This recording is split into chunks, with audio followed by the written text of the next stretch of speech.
Hi, this is Keena Kim with PivotalDiscovery.com, and today we're here at the Masters Conference with Ron Friedmann, who's the Senior Vice President of Marketing for Integreon. Ron, thanks so much for joining us. Hi, thank you for having me here, Keena. It's great to be able to talk to you and to share some thoughts with your audience.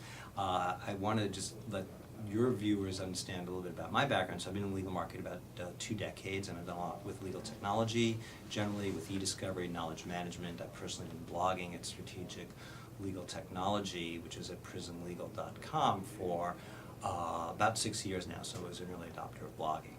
And we had talked earlier about what's happening in the market.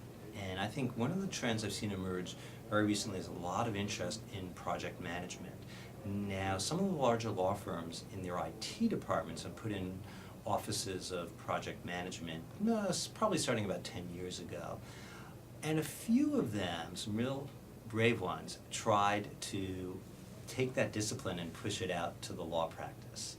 Did not go very well 10 years ago, or there was not much traction. Now I'm suddenly hearing from several of my friends in large law firms, hey, we're interested in project management. And in the last 3 weeks, I'd say there were 6 or 8 blog posts about project management for law practice. What does that mean?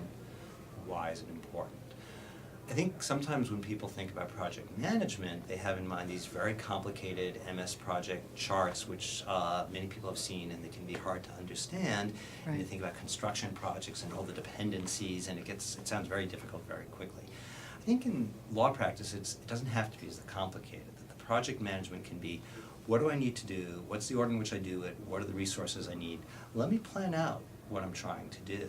And why are people more interested in that now? It's because law firms are being pressured very severely by their clients to deliver more value and to do alternative fees. And so project management is one way to get control over how much you're spending. I think while there's tremendous resistance to it, that once lawyers understand how it works and they get used to it, it actually makes life easier because you forget less. It lets you take a more standardized approach to similar legal matters. It lets you figure out, do I have the resources I need? Can I meet my deadlines?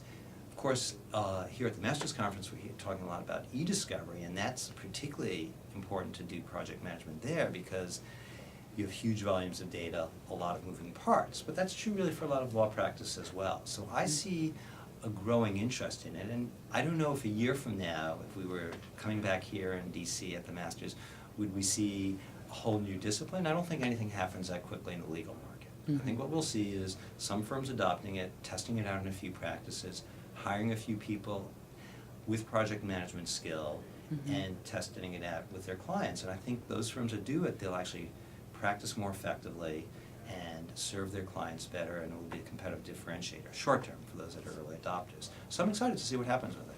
And what would your advice be to have the people in the law firms trained on project management, or to bring in people with project management skills and then teach them certain legal aspects? I think it's early days, so I honestly don't know the best answer. I would try both.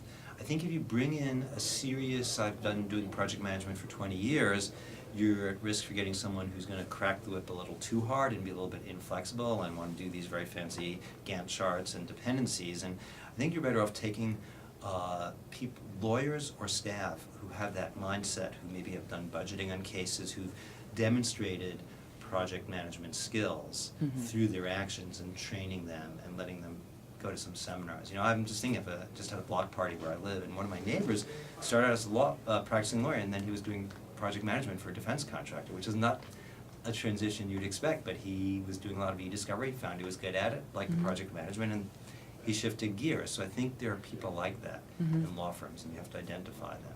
And you have to give them recognition and make it safe for them to try, because in a lot of law firm cultures, it's not that safe to try new things. So you also have to have management buy-in. It's got to come as much top down as bottom up, or it won't work. Great. So I think we'll see more of it. Great. Well, we'll look forward to following up with you in about a year to see what happens. I know the problem with the video is now there'll be a record of this. Well, thank you so much for joining us Thank today. you.